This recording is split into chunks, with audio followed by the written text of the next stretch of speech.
joint checkpoint summary. First, for low weightage questions, let's say 2 marks to 6 marks. 2 to 6 marks, it's always a good idea to break down the dartboard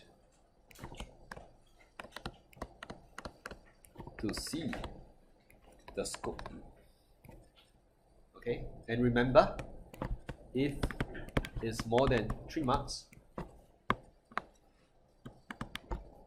you potentially need 2 points. Buy some insurance, right? 2 points.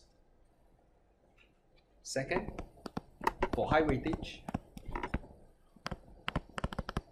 questions, 8 marks or 10 marks, there is a sequence. You need evaluation. But before that, we break down the dartboard first. Like we took producers, we took consumers, and we broke it down. And we saw producers, oh, it's about revenue and cost. Consumers is about surplus, variety, and quality. Okay, you break down the dartboard. After that, okay, you can think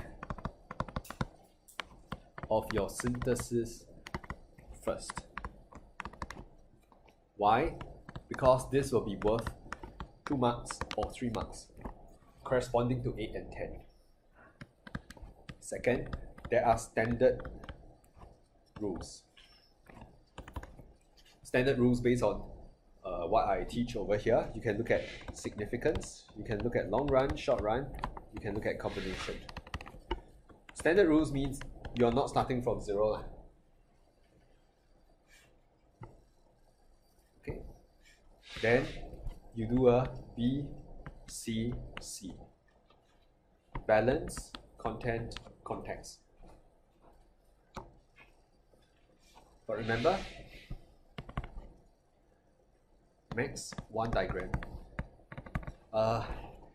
Sometimes I try not to be too absolute.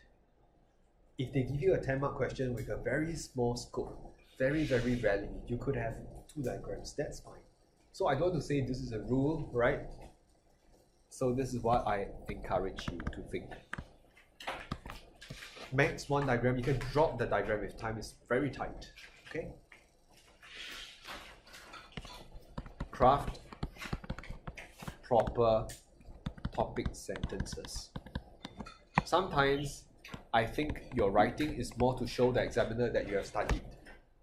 Your writing is not telling the examiner that this is the answer. That's not good. So when I say proper topic sentence, it should be clear that it is a thesis. It should be clear that it's an antithesis. You can't smoke your way through. Okay? Of course, evidence from the extract is important.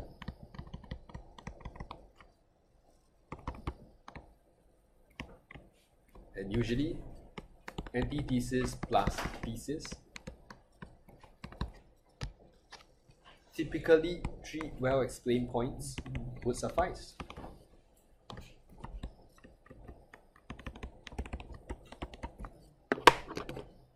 Some people say, hey, but this is 8 marks or this is 10 marks. 10 marks, shouldn't it mean I need 5 points?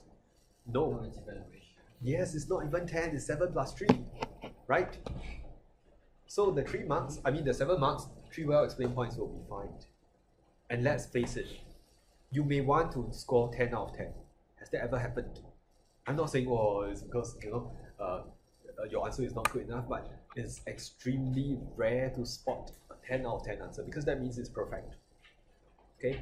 And if you tell yourself, I'm happy to walk away with 8 out of 10.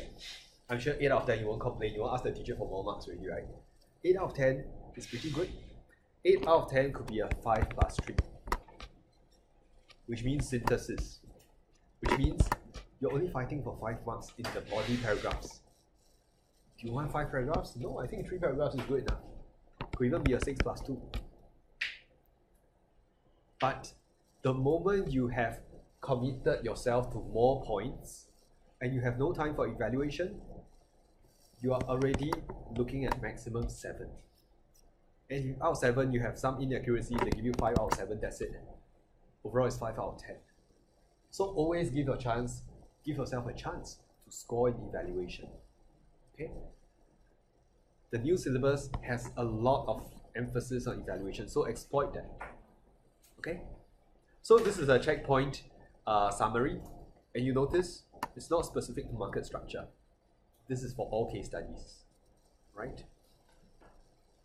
So the first homework for today is to go back home, look at any case studies you've done this year, see whether you could apply dartboard and these things to the answer. Look at that, think of how you could have done this, then check the answers the school provided you. If you see a closer match, then you know the answer to yourself is not, I have to practice more case studies, but rather, I have to be more familiar with the themes, with the patterns, which we are uncovering along the way. Okay? Ken? So the dartboard, sometimes it's not very explicit, but if you just think of the question as how A affects B, then that's clearer. Okay, we go through one more question before we take a short break.